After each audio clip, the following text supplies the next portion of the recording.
Muito obrigado pela presença. Esse eu te devia, né? Bom dia a todos. Que a paz seja conosco. O Domingos, há pelo menos uns 3 anos, me convida para atendê-lo. E eu me faço de difícil não vindo. Vocês vão ver por quê, para não passar vergonha.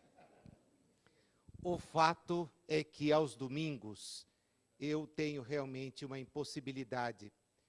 Durante o ano, a semana, eu a tenho ocupada com atividades como professor, e eu leciono de manhã e à noite na universidade, então não dá para assumir compromissos.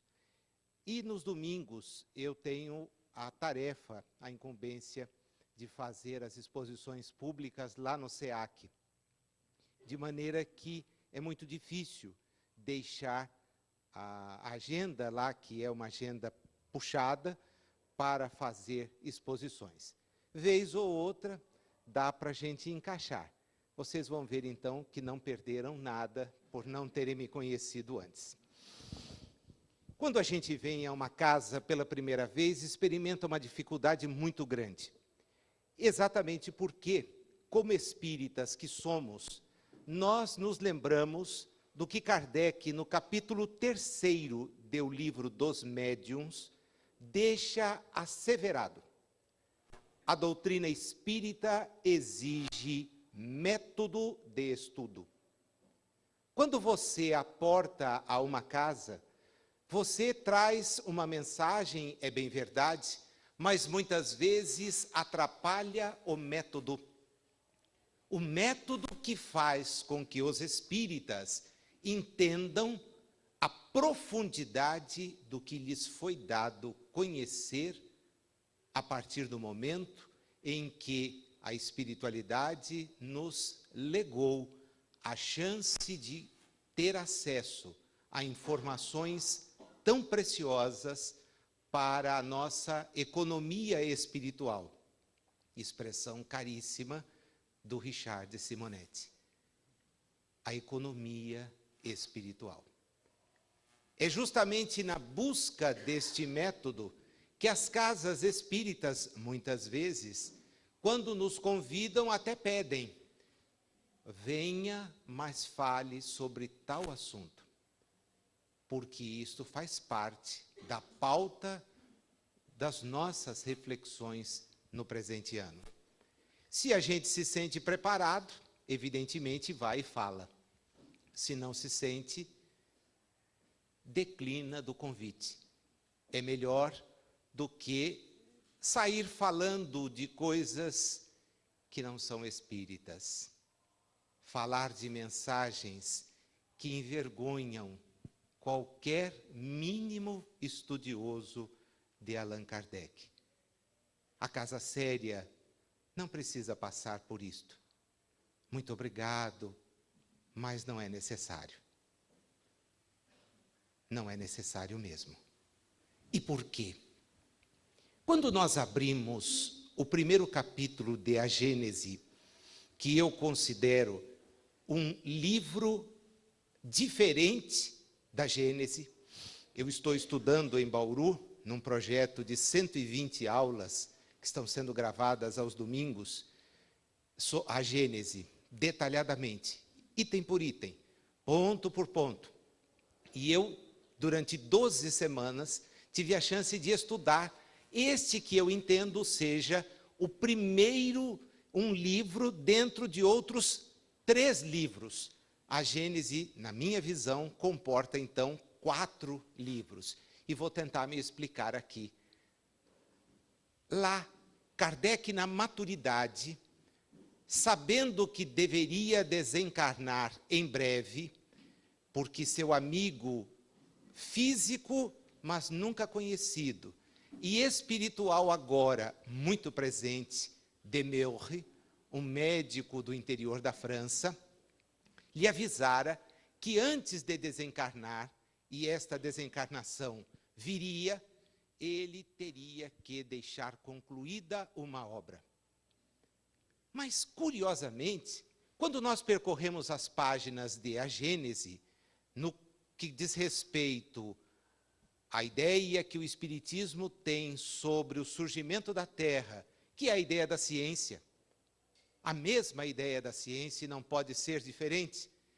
Quando nós percorremos as páginas dos milagres, vamos ver que o Espiritismo está de novo ao lado da ciência, porque os milagres não existem. O que existe é o desconhecimento do homem acerca das leis que o regem.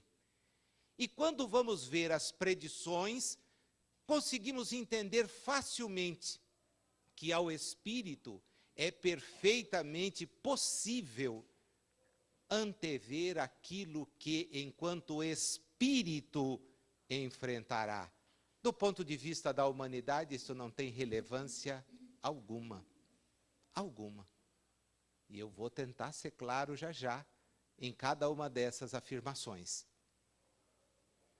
Lá, neste primeiro capítulo, denominado Caráter da Revelação Espírita, nós encontramos um pensador maduro, mas maduro mesmo. Aí está o amigo do Espírito Verdade, capaz de sintetizar para o homem, não o da terra, para o espírito que está na terra, um ensino inigualável. Ele começa fazendo um retorno. O primeiro item tem uma sequência de perguntas, todas que ele vai responder. É o velho estilo do diálogo platônico. Questiona para obter respostas. E agora ele não as quer dos espíritos, ele está pronto para dá-las. Quem foi Moisés? O que fez Moisés? Alguns dirão, Moisés nos trouxe os 10 mandamentos. Esquece isso. Moisés não tinha que trazer regras que já existiam. Os mais recuados registros da área do direito já apontam que o matar, o apropriar-se do alheio, era conduta censurada e reprimida pelos grupos onde as pessoas as praticavam. Esta não é uma inovação de Moisés, e nem é uma inovação daquele espírito que com ele dialogou para a elaboração de eventuais regras. Ele não é o criador disso. Não é. Num rudimento bem suave, aquele espírito dá a Moisés um ensino sobre Deus, dizendo, primeiro, o nome não é pronunciável, no sentido de não ser personificado. Toda a teogonia, a teologia do mundo, até hoje ainda não entendeu Deus único. E no Ocidente, nós ainda temos uma trindade, ao invés de termos o Deus. Moisés foi informado a respeito disso. O nome impronunciável no tetragrama, um tetragrama, 4 letras, impronunciável, representava um avanço para o conhecimento fenomenal. E isto porque gregos, romanos, todos, sem exceção, tinham panteões divinos. No Olimpo moravam deuses de todas as espécies. E os gregos nos legaram a filosofia. Os romanos nos legaram inúmeras instituições, notadamente no campo do direito. E também eles veneravam deuses em profusão. Os egípcios faziam dos seus faraós reis.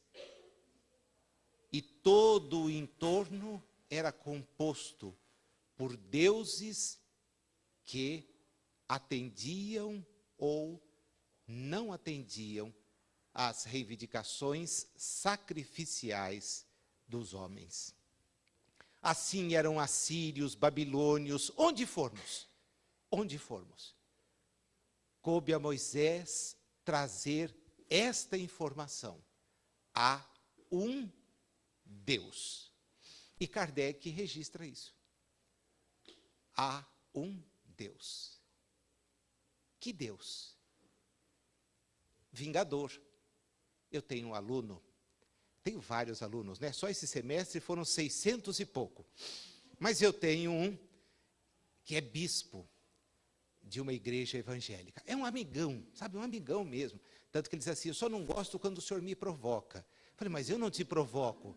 Né? O senhor me provoca. Não provoco, eu só peço para você me explicar. Mas está na palavra de Deus. Eu falei, não, essa não. Aí você sai fora, porque isso aí é bobagem. Como, professor? É bobagem. Isso é bobagem. Não acredito que o senhor fale isso. Pode acreditar, a palavra de Deus é bobagem. Como? Está aqui. Eu tenho uns 4, 5 versículos que eu decoro. Então, né, falo assim, pega aí tal coisa. E ele vai lá, ele sempre tem a Bíblia perto. Ah, está aqui. O que está escrito aí? Ah, passarás ao fio da espada. Oh, cara, que Deus é esse? Ah, professor, conta para mim. Como é que o Criador destrói a própria criatura? Explica para mim. Onde está a racionalidade disso, cara? Mas tem uma outra, aí eu pego, eu decoro mesmo, né? Isso já é de propósito, eu aprendi a mexer com eles. Decoro e passo, vai lá, destrua, estupre. Eu falei, o que é isso? Que raio de Deus é esse? Eu falei, agora vamos em João. João, Novo Testamento. Vamos conversar com os dois. Jerônimo fez essa bobagem, nós vamos continuar na bobagem dele. Novo Testamento. Deus é amor. E agora? Aquele de lá ou esse daqui? Kardec percebe, no segundo momento, que Jesus vem nos falar de Deus, mas sob uma outra dimensão. O Pai. Uma segunda dimensão. No meio daquela gente que cultuava o Deus dos exércitos, no meio de uma teologia, de uma multiplicidade de deuses, Jesus vem ensinar-nos que Deus é Pai. E não vai além disto, mostrando-nos num Pai uma conduta que está completamente diversa daquela conduta que os textos apresentam. Temos vários pais aqui? Sim? Ótimo, perfeito. Alguém aqui tem 2 filhos? Beleza, ótimo. Vou escolher um só que tem 2. Qual dos 2 filhos você ama mais? Ah, não, tem que ter um que você goste mais. Se Deus, segundo esparramam por aí, gosta mais de uns do que dos outros, por que você está falhando ainda? Se tiver que trucidar um, qual dos 2 você trucida? O mais novo ou o mais velho? Você percebe a barbaridade que a gente ouve todo dia e faz de conta que não está ouvindo? Ah, Deus é aqui da minha igreja. E da do vizinho? Da do vizinho não. Mas por que da do vizinho não? Ah, porque na do vizinho, eles são hereges. E as bobagens de que, por exemplo, quem não conhece a Deus está perdido. O Richard, outro dia, a gente conversando, eu e o Richard somos muito amigos, embora trombemos muito. Hoje, muito menos, né? A gente trombava muito do ponto de vista doutrinário. Imagine eu brigando com o Richard Simonetti, né? Sou petulante. Mas a gente discutia, temos posições. Olha, eu vou por aqui. Não, eu vou por aqui. E aquelas brigas, um dia, os dois conversando, eu falei assim, eu separei um vídeo para você ver. Eu falei, vídeo, vem cá. E aí fui na casa dele, e estava lá. Na madrugada, ele perdeu o sono, disse que isso é coisa de gente idosa. Eu durmo de madrugada. Ele fica acordado, eu não sei porquê. Né? Mas eu estava ouvindo um pastor pregando e dizendo assim, todo mundo que não conhece Jesus está condenado. E ele falou, Nazil, que besteira é essa? Eu falei, não, essa é das maiores que eu já ouvi. Porque da terra, 1 bilhão conhecem, 2 bilhões conhecem a Jesus. Os outros 5 bilhões estão rifados. Imagina. Olha as bobagens.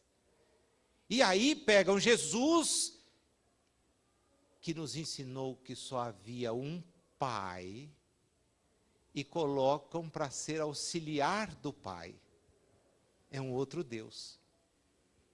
E, absurdamente, dizem que ele mandou batizar em nome deste Pai, dele próprio e de uma entidade que só surgiria na história da igreja no século III, que era o Espírito Santo. Que antevisão, não, Alain? 3 séculos antes, eu não duvido que Jesus tivesse essa visão, mas 3 séculos antes, ele olha lá na frente, vocês não sabem o que é isso, mas lá na frente vocês começam a batizar em nome disso que vai surgir, tá bom? Dá para imaginar por que Kardec, então, com toda a racionalidade, quando chega na abertura do Evangelho segundo o Espiritismo, diz, eu não sei o que escrever sobre o Evangelho. E diz, foi a obra mais difícil que eu tive para redigir. Porque vou falar a respeito dos fatos da vida de Jesus. Como? Como falar a respeito dos fatos de alguém que era, na visão de François Croissant, um judeu marginal? Ele estava na franja do Império Romano, não tinha relevância nenhuma, mas nenhuma mesmo. A história, até a história de Análise, é uma história contada sobre os poderosos, e Jesus não era. Então a história não fala sobre ele. Eu não posso falar a respeito de alguém que não tinha relevância, cujos fatos do cotidiano não tinham o menor sentido, a menor importância. E por que isto? Exatamente porque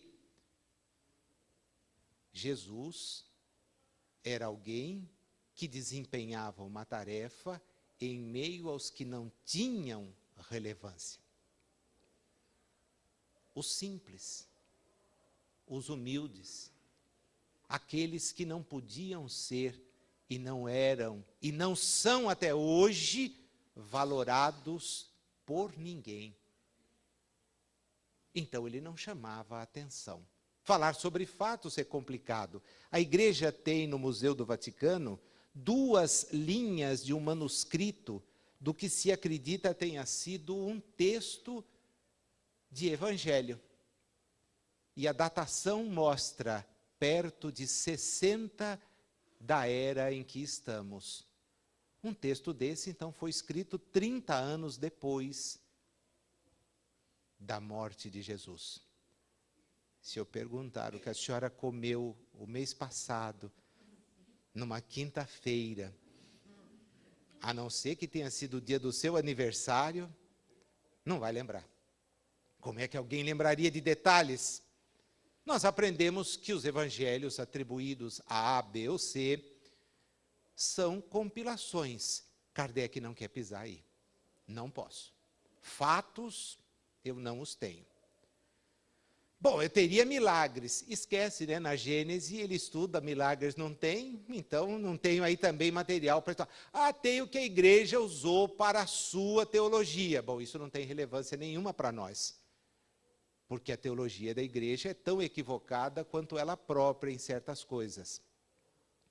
Esquece.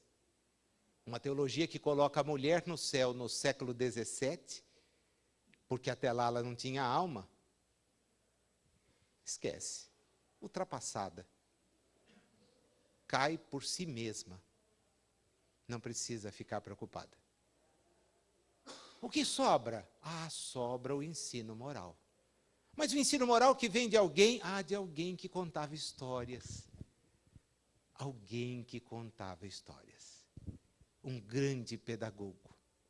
Jesus é um grande pedagogo. Entendeu por que é que ele escolheu Kardec, né? Outro grande pedagogo. Só que a pedagogia é de outro tempo. Não mais a necessidade da história, mas a necessidade da racionalidade, do ensino coerente, que tem um começo, um meio e um fim.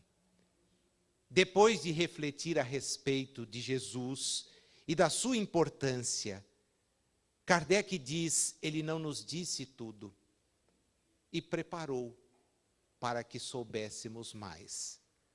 Ele nos fala que Deus é Pai e nos coloca a possibilidade de vir a aprofundar este estudo, dando-nos agora as informações de uma maneira muito mais lógica e clara.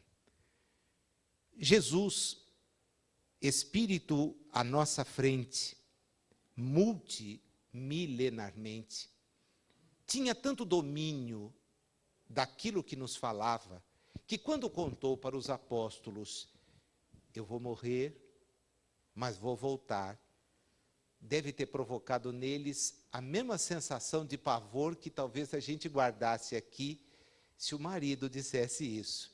Olha, eu morro, meu bem, mas depois eu volto. Não, não volta não. Né? Você imagina isso?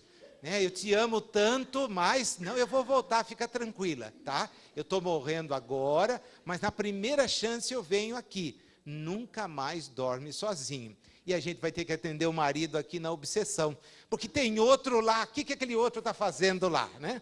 O fato é que esta questão da ciência de que sou espírito e vou voltar, fez com que ele desse aos seus seguidores a notícia. Eu volto, pode ficar tranquilo.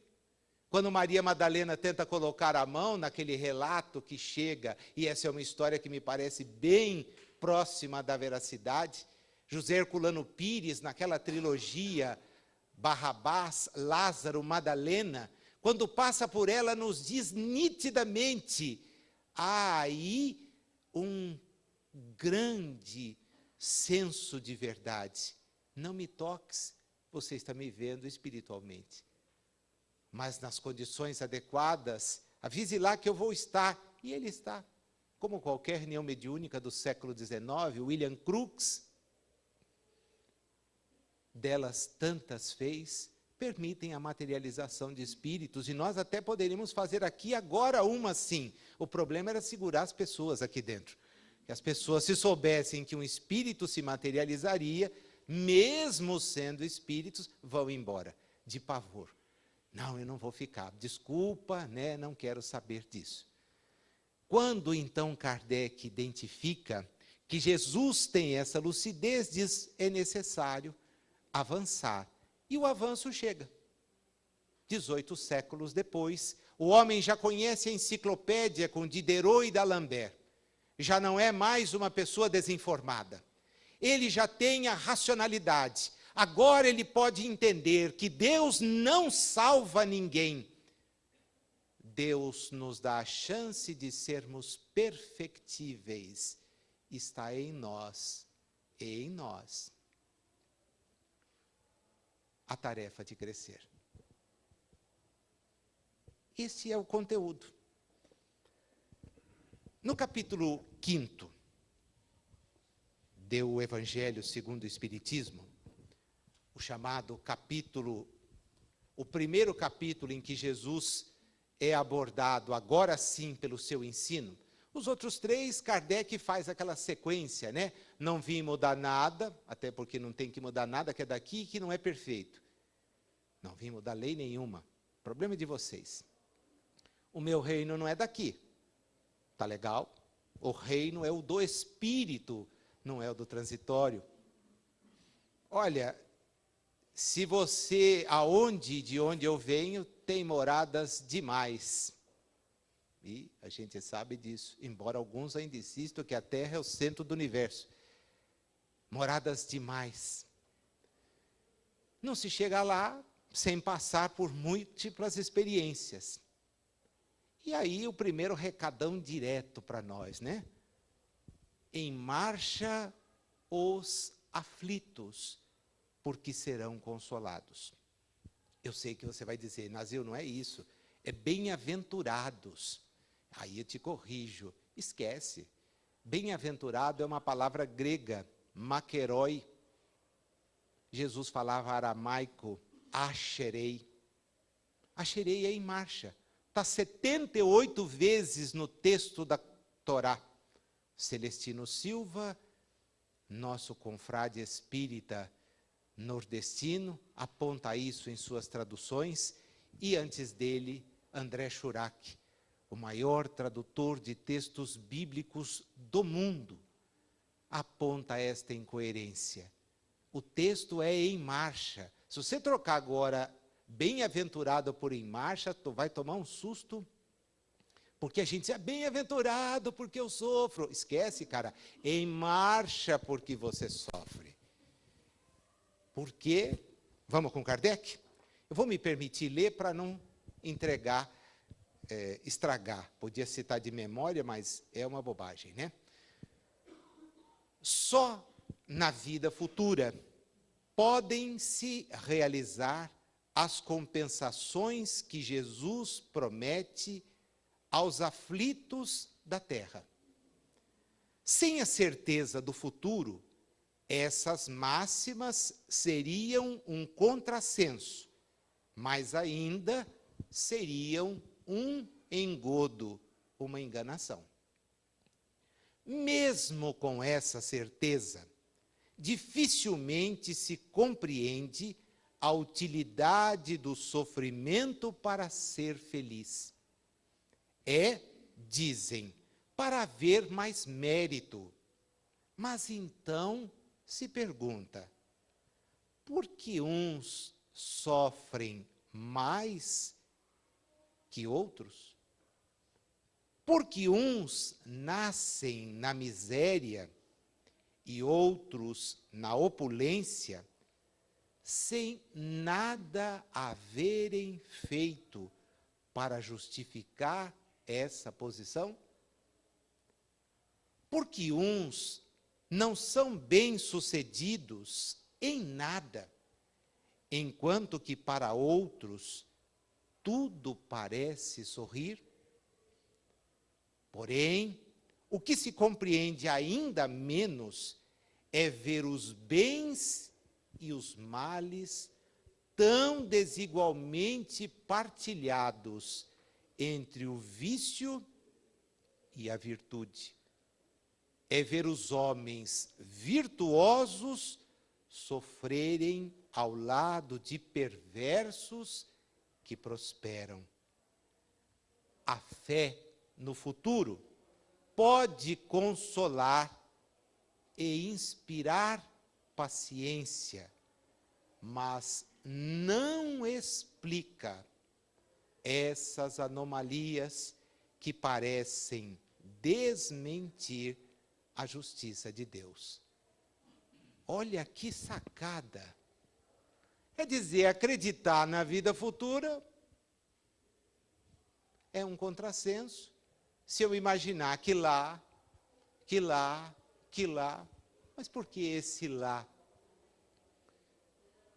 A maturidade dos espíritos que somos nós, talvez nos faça entender agora o que é que a doutrina espírita veio fazer na face da terra.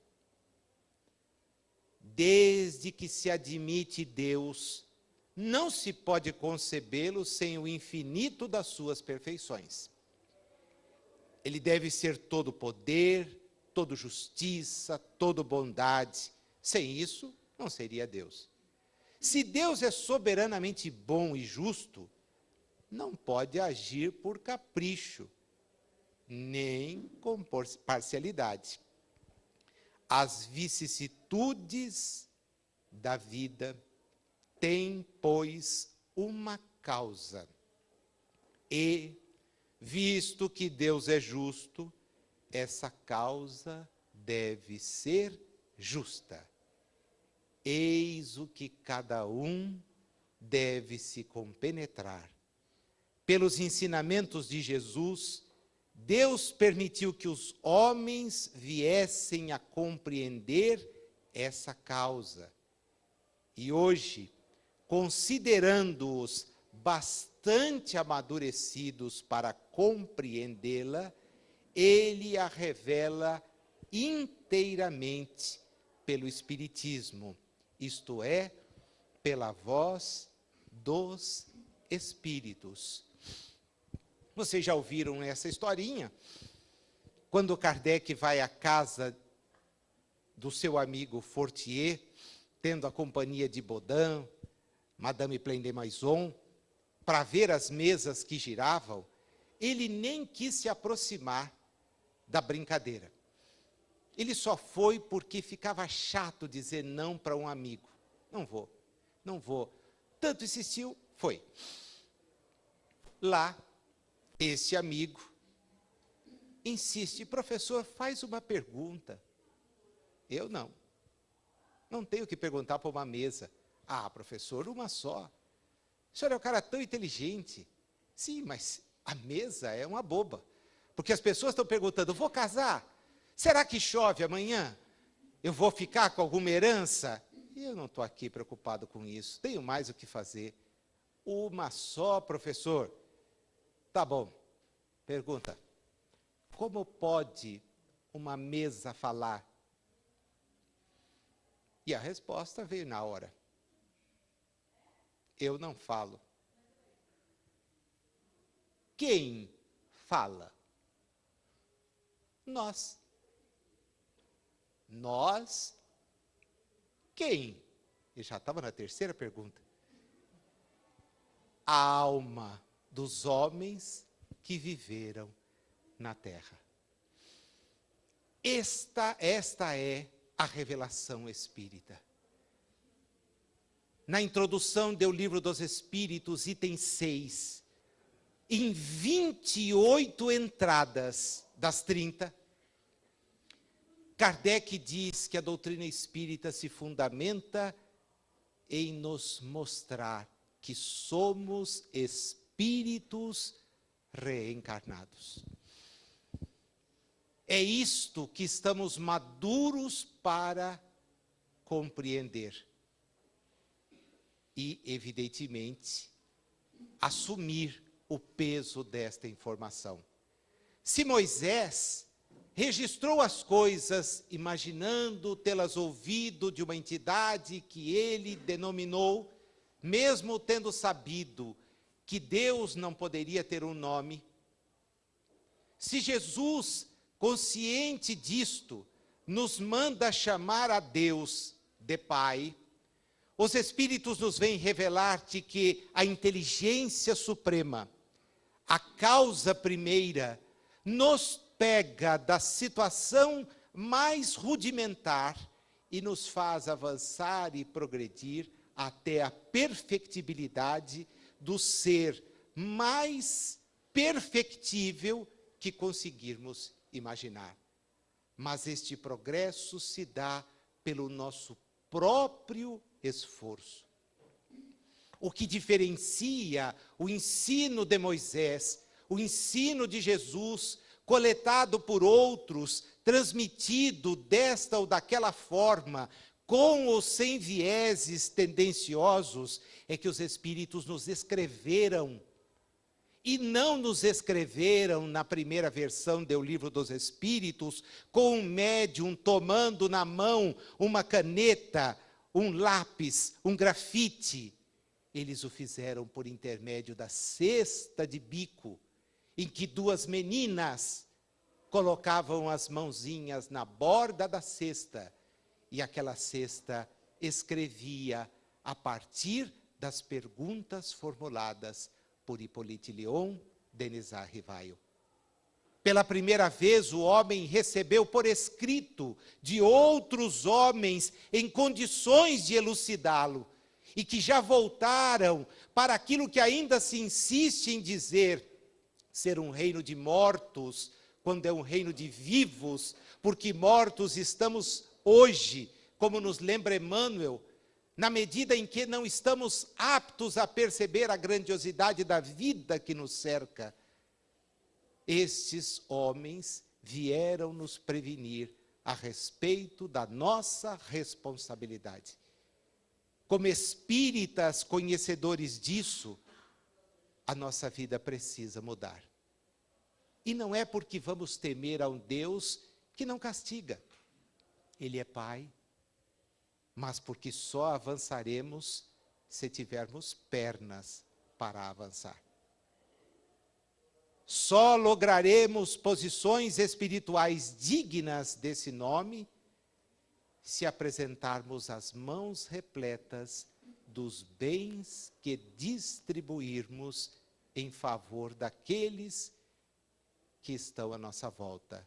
Mas, por favor, não seja ingênuo. Não cometa o despautério que certa personagem na narrativa de Irmão X cometeu ao chegar à realidade espiritual e vendo-se impedido de avançar além daquele ponto, questionou o que o impedia. Mas como? Olha aí, devem ter anotações. Não é possível que vocês não saibam que eu deixei a minha casa em favor dos meus filhos? O meu carro eu deixei em favor de uma instituição de caridade? As reservas do banco, eu as deixei em favor. Para, meu irmão, para. Sintetizando, você deixou porque não podia trazer. O que é do mundo, no mundo fica. E é por isso que o espírita, acho eu, tem tanto receio da desencarnação. Ele sabe que a vida prossegue. O drama é ter que dar contas de ter recebido muito e não ter dado conta do recado. Aí é vergonha. Porque, quanto católicos que fomos, desencarnamos imaginando que iríamos para o céu ou para o inferno. Se pertencemos a alguma denominação religiosa protestante do passado, aquelas sérias, metodista, batista, presbiteriana, luterana, fomos imaginando que seríamos acordados no dia do juízo. Se experimentamos o materialismo, morremos e chegamos à conclusão de que acabou. Então a gente morreu, esperou acabar, não acabou, estamos de volta, né? O problema é que agora, como espíritas, nós chegaremos lá e nos perguntará a nossa consciência: o que você fez com o ensino que recebeu? O que você fez para mudar a sua vida? Quem é você depois do conhecimento espírita? Como você é como pai, como marido, como filho, como trabalhador? Porque a nossa consciência é o nosso juiz, e a ela que prestaremos contas se vamos evoluir ou não. É tão grave ser espírita, meus amigos, tão grave, tão difícil, que eu às vezes concordo plenamente com José Herculano Pires, que na abertura do livro mais importante para mim da literatura encarnada, que é O Espírito e o Tempo, ele nos diz: o Espiritismo veio para o homem antes de que o homem tivesse condições de conhecê-lo. Mas era necessário que viesse. E veio, inaugurando uma nova era, é verdade, mas uma nova era que vai demandar o nosso envolvimento como espíritas. Nós precisamos ser diferentes do que éramos, do que eventualmente somos. Nós temos que encarnar esse conhecimento nas nossas posturas, sob pena de virmos amanhã, a experimentar para conosco mesmos uma gravíssima decepção. Nós podíamos ter nos calado, mas revidamos. Nós podíamos ter aceito, mas recusamos. Nós podíamos ter sido compreensivos, mas resolvemos ser agressivos. Nós poderíamos ser aqueles que primeiro faziam, mas nós relegamos para que outros fizessem. Quem nos julgará? Nós mesmos. Porque agora nós sabemos. Então, ser espírita não é fácil. É por isso que eu volto lá no livro dos médiuns. O método de conhecimento. O de conhecer profundamente cada uma das questões que vem em reforço à grande tese. Somos espíritos reencarnados. A morte não existe para o espírito. Para o corpo, sim. A gente não troca de roupa? É só trocar. O problema agora é que a gente vai ter a consciência de que está nu. Vai chegar à realidade espiritual, depois de uma existência repleta de informações. Imagina ter uma casa como esta, numa cidade como Araraquara, que é repleta de casas espíritas. Poder dela participar, nela se envolver, nela conhecer, nela estudar, e não fazer esforço algum para ser diferente. Ainda reclamar da fila, brigar no caixa, buzinar para alguém que está à nossa frente e não sabe conduzir-se da melhor forma possível no trânsito, ser impaciente com alguém que não aprendeu corretamente a lição, e por aí afora, os comportamentos que eu adoto, você adota, e que quando a ficha cai, você diz assim, puxa, mas por que eu fiz isso? Que chance eu perdi de ficar quieto? Que oportunidade preciosa eu perdi de agir diferentemente? Não pense que sou vocês os únicos. Uma figura muito venerável, Chico Xavier, conta-nos através de Adelino Silveira uma história muito curiosa.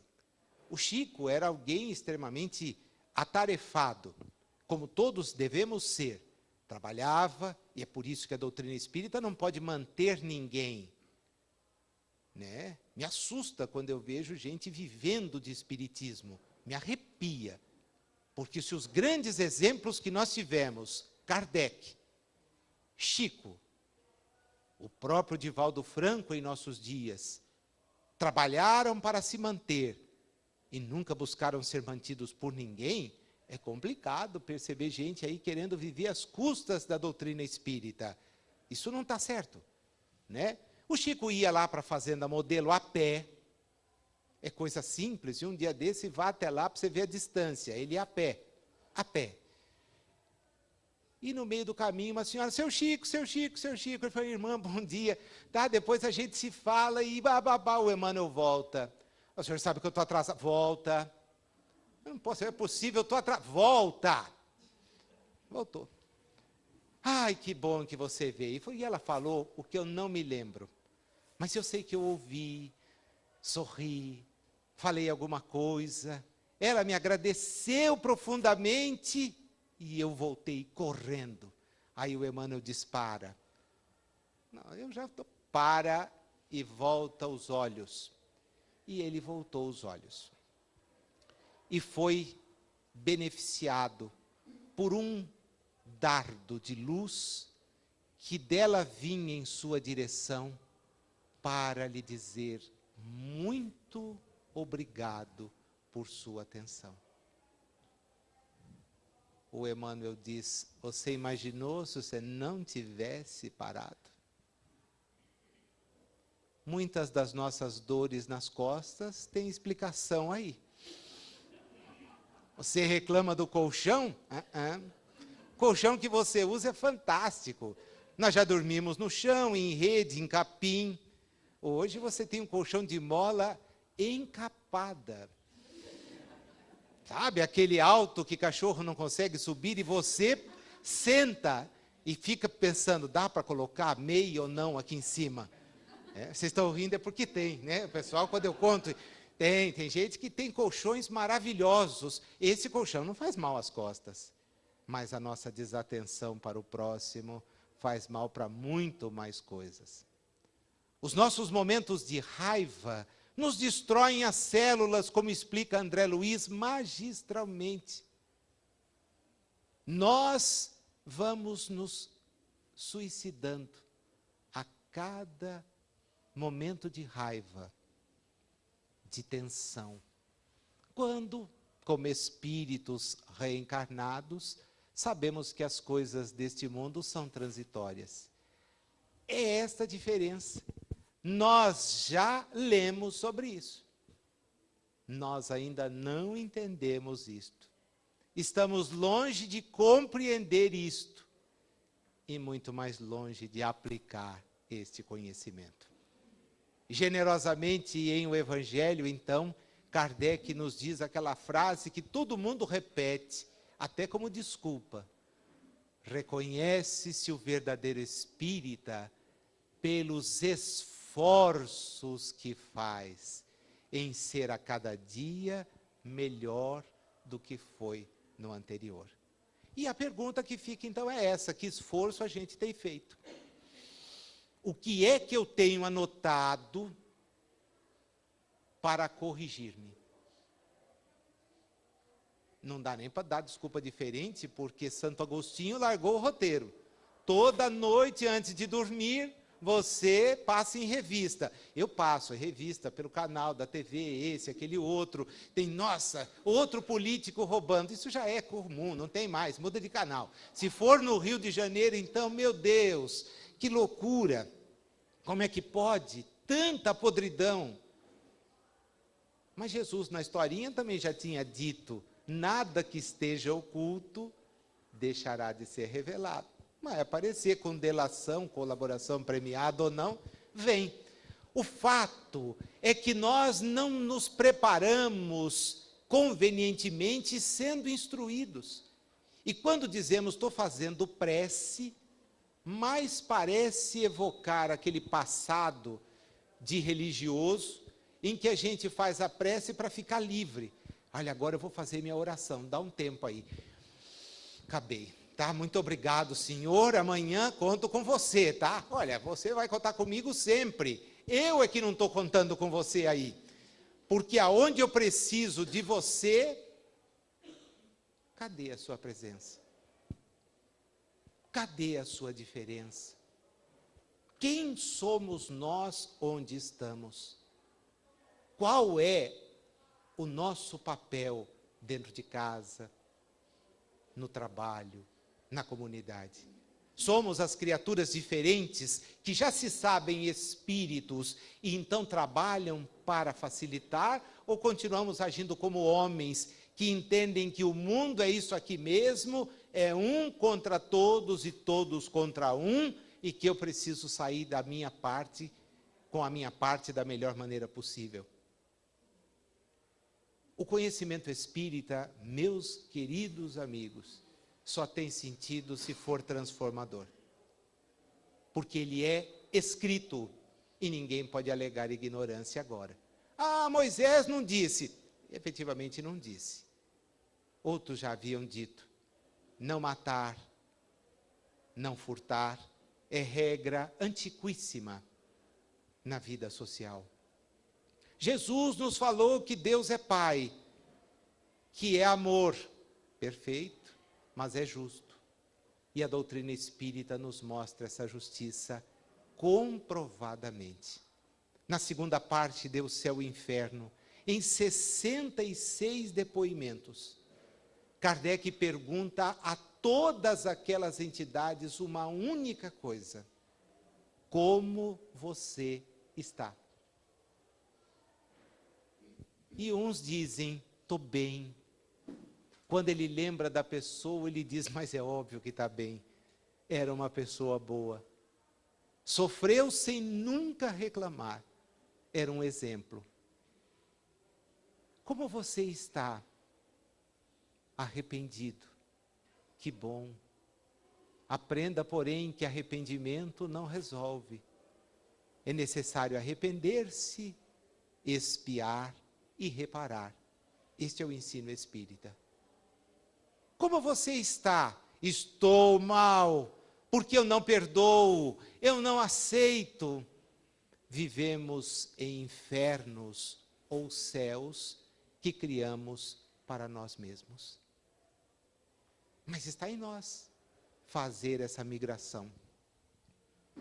É por isso que o conhecimento espírita é tão libertador e, ao mesmo tempo, tão comprometedor. Nenhum professor termina a aula, que só deve ser de 50 minutos, e eu estou de olho no relógio, tá? Também só me contrataram por 50 minutos, tá ok? Tem que revelar para vocês, o bônus hora foi estabelecido em 50, né? E a Isaura depois ainda confirmou, Nazil, só 50, tá? Porque vai que você pede hora extra. Sem perguntar. Fui claro? Alguma dúvida? Eu dou um trabalho danado, o pessoal da câmera, tá? Mas o problema é deles, eles estão lá para fazer isto. Alguma dúvida? Não? Hã? Fica bastante, né? Eu também acho, Isaura. Eu vou sempre para casa com dúvida. Capítulo 1 de A Gênese, capítulo 3 do Livro dos Médiuns, capítulo 5, item 3, do Evangelho segundo o Espiritismo, item 6 da introdução do Evangelho segundo o Espiritismo, do Livro dos Espíritos. Foi só a porta? Ou alguém caiu? Tá bom. Nós não temos problema com desencarnação. A gente atende na hora. O problema é de quem desencarnou. A gente que continua aqui fica esperando. E na minha hora? Bom, na sua hora, torça para estar bem. Né? Como nós nunca estaremos bem, vai ser aquele período mesmo de turbação descrito na segunda parte do Céu e Inferno. Fica tranquilo.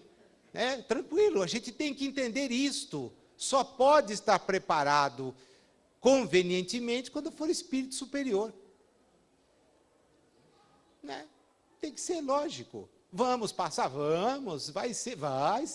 Vai ter gente do nosso lado tentando ajudar? Sim. Mas um monte de gente também tentando atrapalhar. E depende de nós. Só de nós.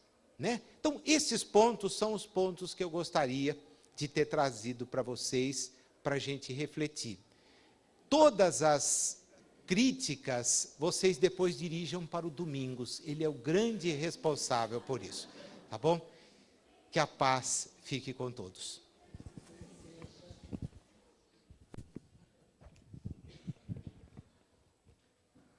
Olha, e ele respeita mesmo 50 minutos.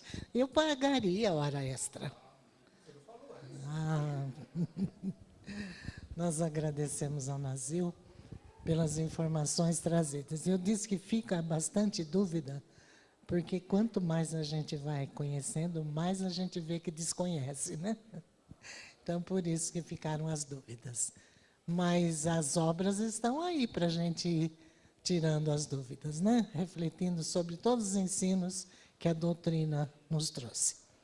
A gente agradece mais uma vez ao Nazil pela disponibilidade de nos atender o convite. Nós estamos precisando dessas informações, lembrar, pelo menos. Não, o Domingos fica para depois. Eu incumbi o Domingos para fazer alguns convites para palestrantes, e ele lembrou do Nazil. E ele lembrou, viu, Nazil, dizendo, ele é objetivo, ele traz informações precisas. Aí eu falei, tá bom, traz, convida, que eu não o conhecia. Obrigada, Domingos. Tem que trabalhar, né? Fazer alguma coisa, né? Então, pois é. Gente,